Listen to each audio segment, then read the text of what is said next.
నమస్తే. ఇన్నాళ్ళు నన్ను సపోర్ట్ చేస్తూ, ఎంకరేజ్ చేస్తూ మీ ప్రేమని నాకు అందిస్తున్న ప్రతి ఒక్కరికి కృతజ్ఞతలు. అలాగే ఈ వీడియో కూడా ఖచ్చితంగా మీకు ఉపయోగపడుతుంది. లైక్, షేర్ అండ్ సబ్స్క్రైబ్ చేసి మీ సపోర్ట్‌ని నాకు అందించండి. అలాగే ఈ వీడియో పట్ల మీకున్న అభిప్రాయాన్ని కామెంట్ సెక్షన్‌లో కామెంట్ చేసి తెలియజేయండి. ఇప్పుడు వీడియోని చూద్దాం. సూర్యోస్మి, నేను మీ విక్రమాదిత్య. ఆరోగ్యమే మహాభాగ్యం, ఆరోగ్యం భాస్కరాధీనం. ఆదివారం మద్యం మాంసం మైదనం వద్దు, ఆరోగ్యం ఐశ్వర్యం వద్దు. మీరు ఆచరించండి, 10 మందిని ఆచరింపచేయండి. ఆచరించండి, ఆరోగ్యవంతులుగా ఉండండి.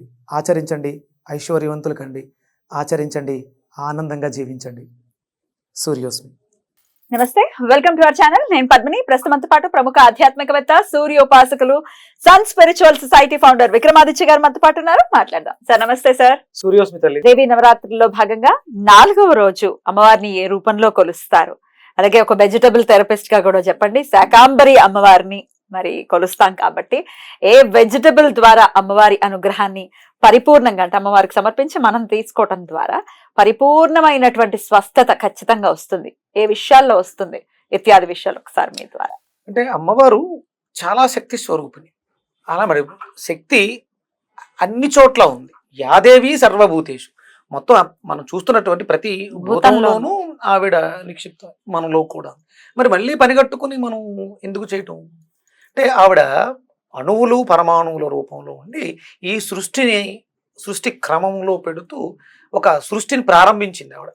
ఒక్కోటి తయారు చేసుకుంటూ మనం భాద్రపద మాసంలో గణపతి దగ్గర నుంచి ఆశ్వేజ మాసంలోకి వచ్చి ఇక్కడ జరుగుతుంది. ఇందులో మనం 4వ రోజు ప్రయాణాన్ని చేస్తున్నాం. ఈవిడ కూష్మాండ రూపంతో, అంటే ఇక్కడ మనం కూష్మాండాన్ని తీసుకోవడంతో దాని అర్థం ఏంటంటే, కు అంటే చిన్నది, అష్మాండం అంటే విపరీతమైనటువంటి శక్తిని నిక్షిప్తం చేసుకుంది. మన ఇల్లు చాలా పెద్దగా ఉంటుంది. 2-3 కోట్లు పెట్టి ఇల్లు కడతాం, 10 కోట్లు పెట్టి ఇల్లు కట్టు. నువ్వు ఎన్ని కోట్లు పెట్టి ఇల్లు కట్టినా ఒక చిన్న బూడిద గుమ్మడికాయ ఆ ఇంటికి దిష్టి నాపేస్తుంది. అవును, దానికి ఆ పవర్ ఉంది. దాంట్లో ఉన్నటువంటి శక్తి, అలాంటి శక్తిని పునికి పుచ్చుకున్నటువంటి తల్లి. ఈ తల్లి శక్తి అంతా కూడా కూష్మాండంలో ఉంది. ఈ 4వ రోజు మనము ఆవిడని కూష్మాండ రూపంతో, అంటే శక్తికి ప్రతీకగా మనం బూడిద గుమ్మడికాయని భావిస్తాం. మనం అంటే ఈ వెజిటబుల్ థెరపీ జర్నీ మొదలుపెట్టిన తర్వాత ఇక బూడిద గుమ్మడికాయలు మొన్నటి వరకు రైతులు చెప్పేవారు. మొన్నటి వరకు ఏదో గుమ్మానికి బయట కట్టేవారు, లేకపోతే గుడల దగ్గర బయట గుట్టలుగా పోసి ఉండేవి. ఈ వీడియోలు వచ్చిన తర్వాత బూడిద గుమ్మడికాయ ఇంపార్టెంట్ జరిగిన తర్వాత అసలు బూడిద గుమ్మడికాయలు కేర్సిటీ కదా. అంటే ఆ శక్తి అమ్మవారి రూపంలో ఉన్న శక్తి కూష్మాండం ద్వారా మనలో ప్రవేశిస్తుంది.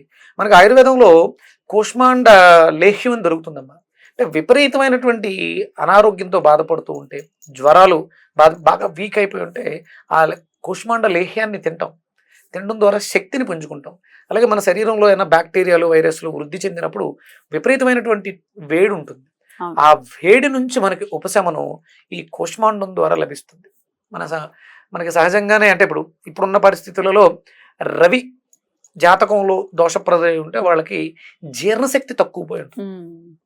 అంటే జాతక పరంగా చూసుకుంటే రవి కారకత్వాలు రాజకీయాలు, ఆరోగ్యం ఇవన్నీ వస్తాయి. అందులో ప్రధానంగా మన శరీరంలో డైజెషన్ సిస్టమ్ మీద ఎక్కువగా ఉంటుంది.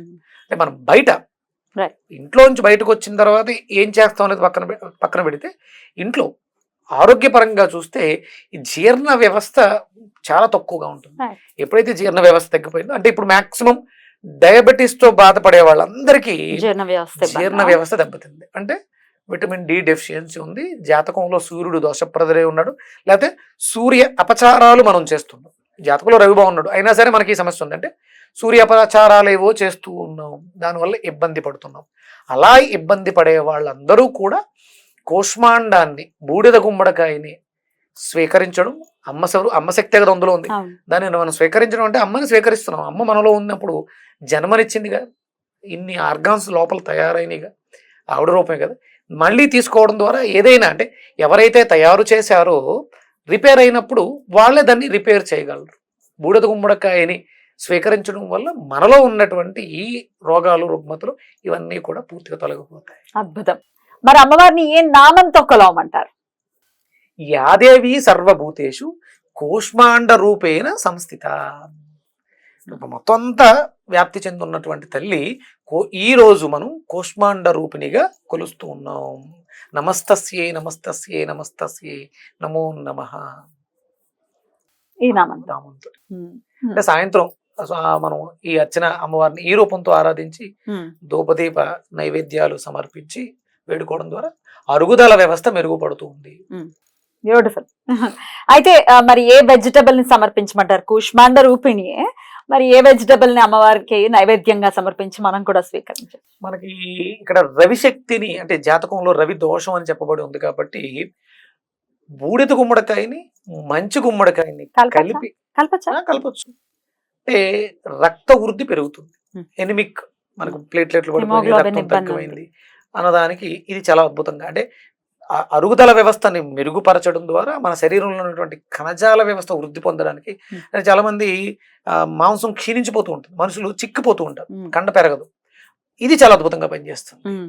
రవి అనుగ్రహం పరిపూర్ణంగా పెరుగుతుంది. ఇక్కడ కూష్మాండానికి అమ్మవారు ఎలాగ శక్తి స్వరూపిణి, కుజుడు కూడా ఆధిపత్యాన్ని వహిస్తాడు, ఆయన భూమిపుత్రుడు. ప్లస్ ఇక్కడ మంచి గుమ్మడికాయ, అంటే మీరు కలపొచ్చా అన్నారు. కుజుడికి రవికి మిత్రత్వం, విపరీతమైనటువంటి మిత్రత్వం.